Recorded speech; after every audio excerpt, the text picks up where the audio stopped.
नमस्कार दोस्तों, बहुत बहुत स्वागत है आपका हमारे चैनल एनसीईआरटी सॉल्यूशन 99। दोस्तों, हमें आशा है आप अच्छे होंगे, स्वस्थ होंगे और आपकी पढ़ाई अच्छे से चल रही होगी।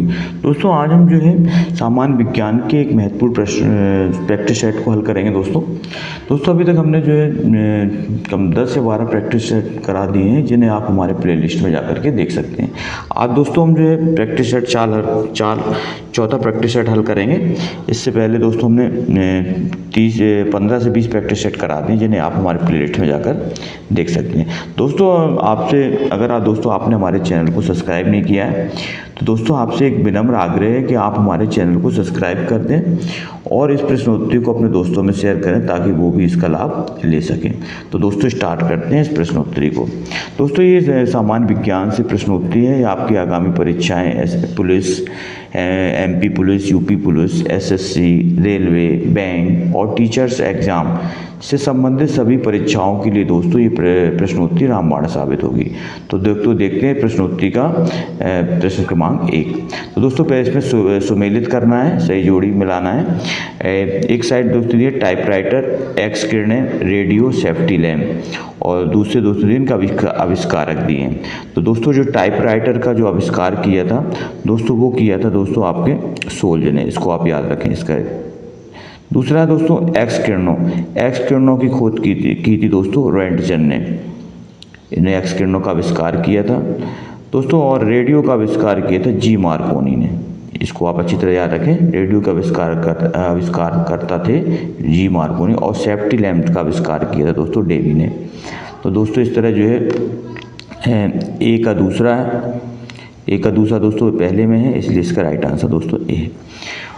और किसी में दोस्तों ए का दूसरा नहीं है, इसलिए इसका राइट आंसर दोस्तों टाइपराइटर का आविष्कार किया था सोल्ज ने और एक्स किरणों का आविष्कार रोएंटजन ने, रेडियो का आविष्कार जी मार्कोनी ने और दोस्तों सेफ्टी लैम्प का आविष्कार डेवी ने किया था।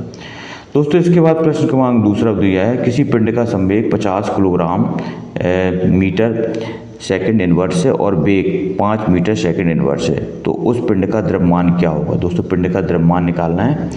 दोस्तों जैसा कि संवेग जो होता है किसी वस्तु के द्रव्यमान और वेग के गुणनफल को संवेग कहते हैं दोस्तों। संवेग को जो है इसका जो सूत्र होता है दोस्तों, वो इस प्रकार सूत्र है दोस्तों। इसका संवेग P बराबर होता है दोस्तों, संवेग का सूत्र होता है P बराबर m इंटू वी। तो दोस्तों P बराबर होता है m इंटू वी। दोस्तों सूत्र को आप याद रखें। संवेग बराबर होता है द्रव्यमान गुणे वेग। देखो वस्तु का दोस्तों द्रव्यमान कितना दिया 50, ये दोस्तों m का मान है और वेग का मान दिया 5।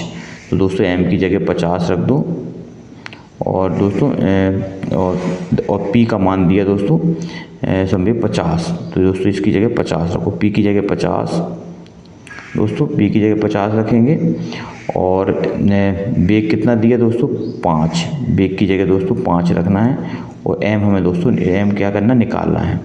तो दोस्तों 50 बराबर m इंटू 5। m का मान निकालना है दोस्तों। तो 5 को 50 के नीचे ले जाएंगे तो हो जाएगा 50/5। 5 से काटेंगे दोस्तों तो m का मान आ जाएगा 10 किलोग्राम। तो दोस्तों इसका राइट आंसर होगा दोस्तों 10 kg। ये संवेग जो दोस्तों होता है P बराबर मोमेंटम कहलाता है, M होता है मास और B होती वेलोसिटी वेग। तो दोस्तों संवेग दिया है 50 और वेग दिया है दोस्तों 5 और हमें निकालना द्रव्यमान m। तो इस सूत्र से दोस्तों हम द्रव्यमान निकाल सकते हैं। संवेग बराबर द्रव्यमान गुणे वेग। तो m निकालेंगे दोस्तों तो P अपॉन क्या हो जाएगा V हो जाएगा। तो दोस्तों इसका जो राइट आंसर होगा वो होगा 10 किलोग्राम दोस्तों। तो इसका राइट आंसर दोस्तों डी है। इसके बाद दोस्तों प्रश्न क्रमांक तीसरा पूछा गया, निम्नलिखित में कौन सा कथन गलत है। संपीड़ित स्प्रिंग में स्थितिज ऊर्जा होती है, उठाए गए हथौड़े में स्थितिज ऊर्जा होती है, बांध के जल में गतिज ऊर्जा होती है, गतिशील कार में गतिशील होती है। तो दोस्तों बताना कौन सा जो कथन जो है असत्य है। तो दोस्तों जैसा कि दिया है इसमें सी नंबर का कि बांध के जल में गतिज ऊर्जा होती है। दोस्तों जो बांध में जो जल होता है उसका पानी दोस्तों स्थिर होता है और जब जो स्थिरता के कारण दोस्तों इसमें स्थिति के कारण इसमें जो है जो ऊर्जा होती है दोस्तों वो कहलाती है स्थिति स्थिति ऊर्जा, ना कि गतिज ऊर्जा। तो किसी वस्तु की स्थिति एवं अवस्था के कारण जो ऊर्जा होती है दोस्तों वो स्थिति ऊर्जा होती है, और गति के कारण जो ऊर्जा होती है वो दोस्तों गति ऊर्जा होती है, इसे काइनेटिक एनर्जी कहा जाता है। तो जो बांध के जल में दोस्तों स्थिति के कारण इसमें जो है स्थिति ऊर्जा होगी, ना कि गति ऊर्जा। इसकी राइट आंसर सी है।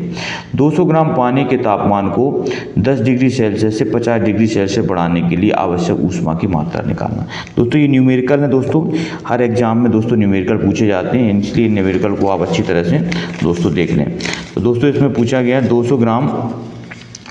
2000 ग्राम पानी के तापमान को 10 से 50 डिग्री सेल्सियस बनाने के लिए आवश्यक ऊष्मा की मात्रा निकालना। तो दोस्तों आवश्यक ऊष्मा की मात्रा का सूत्र होता है दोस्तों, इसको आप याद कर लें, Q बराबर होता है m इंटू सी इंटू डेल्टा टी।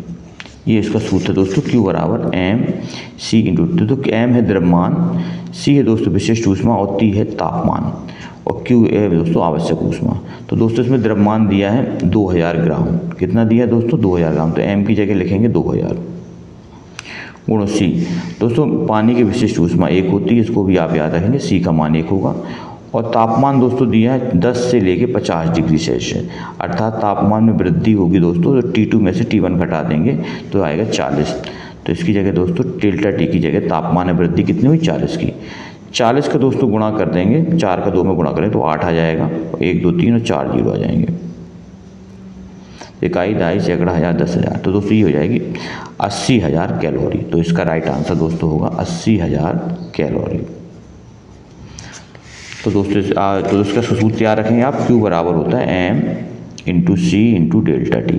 m क्या है? मास, c विशिष्ट ऊष्मा, द्रव्यमान विशिष्ट ऊष्मा गुणे तापमान में वृद्धि। तो दोस्तों इसका राइट आंसर हो, जल की विशिष्ट ऊष्मा दोस्तों 1 होती है, इसको आप याद रखेंगे। तो दोस्तों इसका जो राइट आंसर होगा वो होगा हमारा 80,000 कैलोरी। इसका राइट आंसर दोस्तों ए होगा।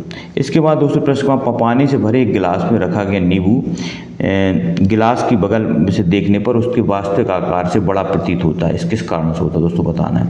प्रकाश का परावर्तन, प्रकाश का आंतरिक परावर्तन, प्रकाश का अपवर्तन और प्रकाश का विवर्तन।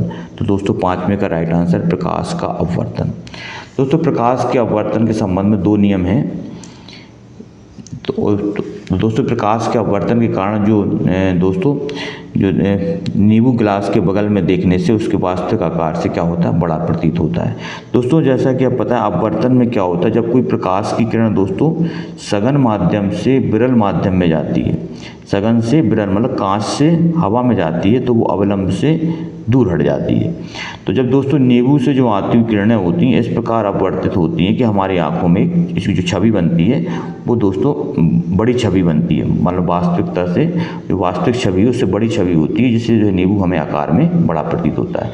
तो दोस्तों ये प्रकाश का अपवर्तन है, और प्रकाश के अपवर्तन के दोस्तों 2 नियम हैं, इसको आप अच्छी तरह रखें। दोस्तों इसी संबंधित स्नेल का नियम भी है दोस्तों प्रकाश के अपवर्तन। विद्युत वाहक बल का मान होता है दोस्तों, बहुत ही IMP क्वेश्चन है, विद्युत वाहक बल। तो दोस्तों विद्युत वाहक बल का सूत्र बताना कौन सा होता है। तो दोस्तों विद्युत वाहक बल होता है E बराबर W/Q। इसका राइट आंसर दोस्तों E बराबर W/U। E दोस्तों विद्युत वाहक बल होता है, W दोस्तों कार्य होता है, और Q होती है दी गई Q है दोस्तों इसका जो है Q कहलाती है ऊष्मा, या दोस्तों Q होता है आवेश। यहाँ दोस्तों ऊष्मा नहीं, Q क्या है? आवेश है। और दोस्तों इसकी विद्युत वाहक बल की परिभाषा होती है एकांक आवेश को सेल सहित पूरे परपथ में प्रवाहित करने पर सेल द्वारा दी गई ऊर्जा को दोस्तों सेल का विद्युत वाहक बल कहते हैं। एकांक आवेश को सेल सहित पूरे परपथ में प्रवाहित करने पर सेल द्वारा दी गई ऊर्जा को सेल का विद्युत वाहक बल कहते हैं, और दोस्तों इसे E से प्रदर्शित करते हैं। इसका मात्रक दोस्तों होता है जूल प्रति कूलाम या वोल्ट। तो दोस्तों इसका राइट आंसर विद्युत वाहक बल का E बराबर W/Q, 20 का राइट आंसर। इसके बाद प्रश्न क्रमांक 7 में पूछा गया। प्रश्न क्रमांक 7 में क्या पूछा है? एक ध्वनिक अनुनाद प्रतिध्वनि है, एक ध्वनिक अनुनाद प्रतिध्वनि है जो कंपन में होने पर नियत स्वरमान पर गूंजता है। बताना सीटी, सस्वर्ण द्विभुज, विद्युत परपथ और शहनाई। तो दोस्तों 7 में का जो राइट आंसर दोस्तों वो है सस्वर्ण द्विभुज या ट्यूनिंग फॉर्क। इसके बाद किसी पत्थर को किसी स्प्रिंग तुला पर बांधा हुआ गया है। निम्नलिखित में से स्थितियों में से कौन सी स्थिति स्प्रिंग तुला के रीडिंग में सबसे कम भार दिखाएगी? दोस्तों बताना कौन सी ऐसी स्थिति होगी जो रीडिंग में सबसे कम भार दिखाएगी, ये बताना दोस्तों। तो दोस्तों जब वह पत्थर हवा में लटकता हुआ हो, जब पत्थर किसी बीकर के लिए पानी की सतह पर हो, जब वह पत्थर किसी बीकर के लिए पानी में पूरी तरह से निमज्जित हो, जब वह पत्थर किसी बीकर में लिए गए पानी में आंशिक रूप से निमज्जित हो। तो दोस्तों जो इसका जो राइट आंसर होगा दोस्तों 8वें का वो होगा दोस्तों सी। जब वो पत्थर जो है किसी बीकर में लिए गए पानी में पूरी तरह से निमज्जित का मतलब होता है पानी में पूरी तरह से डूबा हुआ हो। दोस्तों जब उत्प्लावन बल का मान जो दोस्तों अधिक हो जाता है तो वो जिसमें वास्तविक भार को दोस्तों कम करेगा। क्या करेगा? जो उत्प्लावन बल अधिक होने से वास्तविक भार को क्या करेगा? कम करेगा, जिससे जो तुला में जो है सबसे कम भार दिखाई देगा। कब वो स्थिति होगी जब दोस्तों वो क्या होगा? पानी में पूरी तरह से डूबा होगा। दोस्तों आर्किमिडीज का सिद्धांत जो होता है जब किसी किसी ठोस को किसी द्रव में पूर्ण या आंशिक रूप में डुबोया जाता है तो उसके भार में कमी होती है, और भार में जो कमी होती है उसके द्वारा हटाए गए भार के बराबर होती है। तो दोस्तों ये आप जो है आपको आर्किमिडीज का सिद्धांत याद रखना है।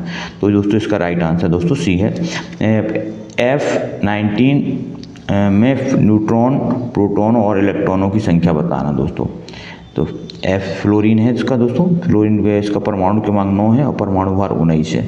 न्यूट्रॉन, प्रोटॉन और इलेक्ट्रॉनों की संख्या बतानी दोस्तों। तो दोस्तों जैसा कि आपको पता है कि जो फ्लोरीन का परमाणु क्रमांक 9 होता है और परमाणु भार दोस्तों कितना होता है? 19 होता है। तो दोस्तों इसमें दोस्तों फ्लोरीन का जो सूत्र है दोस्तों वह परमाणु क्रमांक 9 दिया है और परमाणु भार दिया दोस्तों 19। तो दोस्तों इसका जो परमाणु क्रमांक 9 है तो जो परमाणु क्रमांक 2 होता है वो इलेक्ट्रॉन, प्रोटॉन और दोस्तों परमाणु क्रमांक तीनों क्या होते हैं? बराबर होते हैं। तो परमाणु क्रमांक दोस्तों इसका 9 है तो इलेक्ट्रॉन भी 9 होंगे और प्रोटॉन भी 9 होंगे। तो इलेक्ट्रॉन भी 9 होंगे और प्रोटॉन भी 9 होंगे।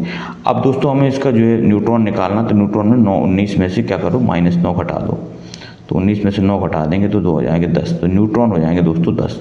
तो इलेक्ट्रॉन 9, प्रोटॉन 9 और न्यूट्रॉन 10। तो दोस्तों इसका जो राइट आंसर होगा दोस्तों वो होगा 9 को सी। तो 9 इलेक्ट्रॉन होंगे, 9 प्रोटॉन और न्यूट्रॉन 10। न्यूट्रॉन इससे 19 में से दोस्तों 9 घटा देंगे तो आ जाएगा 10। इसके बाद स्तंभ ए के पदों का स्तंभ बी के पदों से मिलान करना। सिरका, संतरा, इमली और खट्टा दूध। तो बताना इसमें दोस्तों कौन कौन से अम्ल होते हैं। तो दोस्तों जैसा कि पता है सिरका होता है दोस्तों, सिरका में दोस्तों होता है एस्टेकम। इसका दोस्तों पहले का राइट आंसर ये है। दूसरा दोस्तों संतरा है, संतरा में दोस्तों होता है साइट्रिकम। कौन सा अम्ल होता है? साइट्रिकम। इसका दे दोस्तों। तीसरा दोस्तों इमली। इमली में जैसा पता है आपको इमली में होता है टार्ट्रिकम। कौन सा अम्ल होता है? टार्ट्रिकम। और दोस्तों चौथा खट्टा दूध। खट्टा दूध दोस्तों ये होता है लैक्टिक अम्ल के कारण। लैक्टिक बैसिलस जीवाणु होते हैं दोस्तों, वो दूध को दही में परिवर्तित करते हैं दोस्तों। इसके बाद आधुनिक आवर्त सारणी में तत्वों की किस व्यवस्था के आधार पर बनाई गई दोस्तों? उनके परमाणु संख्या के बढ़ते क्रम में, उनकी द्रव्यमान संख्या के बढ़ते क्रम में, उनकी आणविक द्रव्यमान के बढ़ते क्रम में, उनके परमाणु द्रव्यमान के बढ़ते क्रम में। तो दोस्तों जो आधुनिक आवर्त सारणी है वो दोस्तों परमाणु संख्या के आधार पर बनाई गई है। इसको आप अच्छी तरह से याद रखेंगे। और जो ये आधुनिक आवर्त सारणी दोस्तों मानी गई, इसमें जो है तत्वों को 4 भागों में बांटा गया, SPDF। इसके बाद दोस्तों प्रश्न क्रमांक 12 देखते हैं। 12 में क्या पूछा गया है? प्रश्न क्रमांक दोस्तों 12 में पूछा गया है कि दोस्तों आपसे एक विनम्र निवेदन है, अगर आपने दोस्तों हमारे चैनल को सब्सक्राइब नहीं किया है तो आप प्लीज़ हमारे चैनल को सब्सक्राइब कर दें और दोस्तों इस प्रश्नोत्तरी को अपने दोस्तों में लाइक कर दें ताकि वो भी इस प्रश्नोत्तरी का लाभ ले सकें। भोजन के बर्तनों पर टिन की परत लगाई जाती है क्योंकि टिन जिंक टिन से महंगा होता है, जिंक का क्वथनांक टिन से अधिक होता है, जिंक टिन से अधिक प्रतिक्रियाशील होता है, जिंक टिन से कम प्रतिक्रियाशील होता है। तो दोस्तों पूछा भोजन के बर्तनों पर टिन की परत लगाई जाती है, जिंक की नहीं। तो दोस्तों आपको जैसा कि पता है दोस्तों इसका राइट आंसर होगा सी। दोस्तों क्या जिंक जो है टिन की अपेक्षा अधिक प्रतिक्रियाशील होता है। दोस्तों जिंक क्या होता है? अम्लों से क्रिया करके दोस्तों ये लवण बनाता है। क्या बनाता है दोस्तों? लवण बनाता है। और दोस्तों जब ये लवण, क्योंकि जिंक के जो है जो विद्युत रासायनिक श्रेणी में दोस्तों स्थान जो है टिन से ऊपर होता है। तो दोस्तों जिंक जो है टिन की अपेक्षा अधिक प्रतिक्रियाशील होता है, जो भोजन में उपस्थित दोस्तों अम्लों से क्रिया करके भोजन को क्या करता है? खराब कर देता है। इससे जो है जिंक की क्रियाशीलता अधिक होने के कारण दोस्तों इस पर जो है जिंक की परत न चढ़ा करके बर्तनों पर टिन की परत चढ़ाई। टिन का संकेत दोस्तों गैसन होता है और जिंक का संकेत जेनोन। तो दोस्तों इसका मेरी राइट आंसर सी है। आग को बुझाता है, दोस्तों बताना कौन आग को बुझाता है? O2, CO2, SO2 और NO2। तो दोस्तों आग बुझाने के लिए दोस्तों CO2 गैस का प्रयोग करते हैं, कार्बन डाइऑक्साइड। ये दोस्तों O2 है, जो दोस्तों ये CO2 जो गैस है वो ऑक्सीजन की आपूर्ति को क्या कर देती है? बंद कर देती है और आग को बुझा देती है। दोस्तों गैसों के अणु के सिद्धांत के अनुसार द्विपरमाणु अणु के लिए गैस के द्वारा उत्पन्न दाब अणु के माध्य वर्ग वेग के समानुपाती होता है। गैस के द्वारा उत्पन्न दाब अणु के वर्ग माध्य मूल के समानुपाती होता है। अणु की वर्ग माध्य मूल वेग ताप के समानुपाती होता है। अणुओं की माध्य स्थानांतरित गतिज ऊर्जा परम ताप के समानुपाती होती है। तो दोस्तों जो 14 का जो राइट आंसर दोस्तों वो है डी। इसका जो अणुओं की जो स्थानांतरित जो गति ऊर्जा होती है दोस्तों वो किसके समानुपाती होती है? परम ताप के समानुपाती होती है। दोस्तों इसका सूत्र होता है, याद रखें, अणुओं की जो गति ऊर्जा होती है दोस्तों ई जो है दोस्तों समानुपाती होती है परम ताप के। ताप बढ़ाने पर दोस्तों अणुओं की गति ऊर्जा क्या होती है? बढ़ जाती है, और ताप को जो है दोस्तों घटाने पर अणुओं की गति ऊर्जा होती है। तो उसमें संबंध होता है अणुओं की ऊर्जा और गति ऊर्जा, अणुओं की ऊर्जा और ताप में संबंध होता है। E बराबर 3/2 kT। इसको आप याद रखें। K है दोस्तों बोल्ट्जमैन नीयतांक, T परम ताप है और E क्या है? अणुओं की ऊर्जा। तो दोस्तों 3/2 कांस्टेंट रहता है, इसलिए E समानुपाती T हो जाता है। तो अणुओं की ऊर्जा जो है दोस्तों परम ताप के समानुपाती होती है, अर्थात ताप बढ़ाने पर अणुओं की जो है क्या होती है? गति ऊर्जा को बढ़ जाती है दोस्तों। इसके बाद दोस्तों अगला क्वेश्चन दिया है प्लास्टर ऑफ पेरिस का सूत्र होता है। दोस्तों बहुत ही IMP क्वेश्चन, अक्सर परीक्षाओं में ये प्रश्न पूछा जाता है। प्लास्टर ऑफ पेरिस का सूत्र बताना दोस्तों। तो दोस्तों प्लास्टर ऑफ पेरिस का सूत्र होता है दोस्तों CaSO4 × 1/2H2O। दोस्तों इसे बोलते हैं कैल्शियम सल्फेट, और जल का आधा अणु है तो उसको हेमीहाइड्रेट पढ़ते हैं। तो इसका दोस्तों पूरा नाम है कैल्शियम सल्फेट हेमीहाइड्रेट। और दोस्तों इसका प्लास्टर ऑफ पेरिस का जो दोस्तों उपयोग किया जाता है टूटी हड्डियों को जोड़ने में, मूर्ति और खिलौने बनाने में। इसके बाद 3 तत्व जिनका उपयोग रासायनिक उर्वरकों में किया जाता है। दोस्तों आपको सबको पता होता है नाइट्रोजन, पोटेशियम और फास्फोरस। ये 3 तत्व जो है दोस्तों इनका उपयोग जो है उर्वरक बनाने में किया जाता है। दोस्तों इसका राइट आंसर दोस्तों भी है N, P और K। N नाइट्रोजन हो गया दोस्तों, K पोटेशियम हो गया और P हो गया फास्फोरस। दोस्तों इसके बाद दोस्तों अगला क्वेश्चन देखते हैं दोस्तों। ये जो दोस्तों उर्वरक होते हैं जो पौधों की वृद्धि के लिए बहुत ही आवश्यक है। बागवानी की एक शाखा है, क्योंकि यह फसल की कटाई के समय से फूलों की सजावटी फसलों की खेती से संबंधित है। तो दोस्तों बताना बागवानी की वह कौन सी शाखा है जो फूलों की सजावटी फसलों की खेती के संबंधित है? पुष्प कृषि, रेशम कीट पालन, सागरीय कृषि, मधुमक्खी पालन। तो दोस्तों इसका राइट आंसर है पुष्प कृषि कहलाती है, फ्लोरिकल्चर, जो दोस्तों बागवानी कटाई के समय फूलों की सजावटी फसलों की खेती से संबंधित है। पुष्प कल्चर, इसे फ्लोरिकल्चर के नाम से जाना जाता है। इसके बाद दोस्तों प्रश्न क्रमांक 18 देखते हैं। दोस्तों हम डेली दोस्तों आपके लिए सामान्य ज्ञान, सामान्य विज्ञान, सामान्य अध्ययन, सामान्य हिंदी और दोस्तों सभी के लिए सभी की प्रश्नोत्तरी दोस्तों लेकर आते हैं। आप हमसे जुड़ें और प्लेलिस्ट में जाकर के इन प्रश्नोत्तरी को आप आसानी से देख सकते हैं। वायुमंडल में CO2 अनुमानित इन ppm में कितनी होती है? 2, 20, 200 और 400। तो दोस्तों बताना 18वें का राइट आंसर क्या है? तो दोस्तों 18वें का राइट आंसर 400। जो दोस्तों वायुमंडल होता है उसमें जो दोस्तों जो CO2 की जो अनुमानित मात्रा है वो तो 400 ppm पार्ट्स पर मिलियन कहलाती है दोस्तों। इसका राइट आंसर दोस्तों 400 भाग प्रति मिलियन के लिए आसपास दोस्तों होती है। निम्नलिखित तो कौन सा विचार है कि नई प्रजातियों को विकास उनके परिभाषित परिवर्तन के कारण हुआ? तो दोस्तों उत्परिवर्तन का सिद्धांत है ये, इसको आप अच्छी तरह से याद रखें। उत्परिवर्तन का सिद्धांत दोस्तों जो है ह्यूगो डे व्रीज द्वारा दिया गया था, इसको आप अच्छी तरह से याद रखें। उत्परिवर्तन सिद्धांत जीवों में होने वाले आनुवांशिक परिवर्तन को उत्परिवर्तन का। निम्न तो कौन से पादप समूहों में परागण होता है? ब्रायोफाइटा, टेरिडोफाइटा, थैलोफाइटा और आवृत बीजी। तो दोस्तों 20 का राइट आंसर बताना है। तो दोस्तों इसका जो 20 का जो राइट आंसर दोस्तों वो है डी, आवृत बीजी। इसके बाद दोस्तों 21वां देखते हैं क्वेश्चन। 21वां में क्या है? 21वां पूछा गया पार्नेथोक्रॉपी को किसके रूप में जाना जाता है? दोस्तों बताना पार्नेथोक्रॉपी दोस्तों बताना। पॉर्निथोक्रॉपी को किसके रूप में परिभाषित करते हैं? निषेचन के साथ जड़ों का विकास, निषेचन के साथ फलों का विकास, निषेचन के बिना जड़ों का विकास, निषेचन के बिना फलों का विकास। तो दोस्तों इसका जो राइट आंसर दोस्तों वो है डी, निषेचन के बिना फलों का विकास दोस्तों पार्थेनोक्रॉपी के नाम से जाना जाता है दोस्तों। पार्थेनोक्रॉपी में क्या होता है? बिना निषेचन के दोस्तों फल के विकास, मतलब फल जो होता है दोस्तों सीधे फूल के अंडाशय से विकसित हो जाता है। इसके बाद दोस्तों मलेरिया की दवा होती है दोस्तों किस वृक्ष से प्राप्त की जाती है? तो दोस्तों जैसा कि पता है मलेरिया की जो दवा होती है दोस्तों वो सिनकोना जो वृक्ष होता है इसकी दोस्तों उससे बनाई जाती है, सिनकोना वृक्ष की छाल से। इसका राइट आंसर दोस्तों ए है। दोस्तों जो सिनकोना वृक्ष की छाल से जो है ये क्विनैन नामक दवा बनाई जाती है दोस्तों, जिसका उपयोग मलेरिया के उपचार में किस विटामिन की कमी से प्रणासी रक्ताल्पता होता है? प्रणासी रक्ताल्पता बताना दोस्तों 23वां। तो दोस्तों जो है इसका जो राइट आंसर दोस्तों वो है विटामिन बी। इसका राइट आंसर दोस्तों B, vitamin B12। Vitamin B12 की कमी से दोस्तों प्रणासी रक्ताल्पता अर्थात खून की कमी संबंधित दोस्तों रोग होता है। दोस्तों विटामिन B12 होता है इससे क्या होता है दोस्तों शरीर में जो RBC का जो है निर्माण नहीं होता है, लाल रुधिर कणिकाओं का निर्माण नहीं हो पाता दोस्तों बिना विटामिन B12 की कमी से। कंप्यूटर अपनी शक्ति प्राप्त करता है अपनी गति से, शुद्धता से, स्मृति से, उपयुक्त सभी से। तो दोस्तों 24 का जो राइट आंसर दोस्तों वो है डी, जो कंप्यूटर अपनी शक्ति प्राप्त करता है तीनों से, अपनी गति से, शुद्धता से और स्मृति से। किसी कंप्यूटर का ऑपरेटिंग सिस्टम प्रयोक्ता और निम्नलिखित में से किसके बीच सॉफ्टवेयर इंटरफेस के रूप में कार्य करता है? हार्डवेयर, पेरिफेरल, मेमोरी और स्क्रीन। तो दोस्तों बताना 25 का राइट आंसर।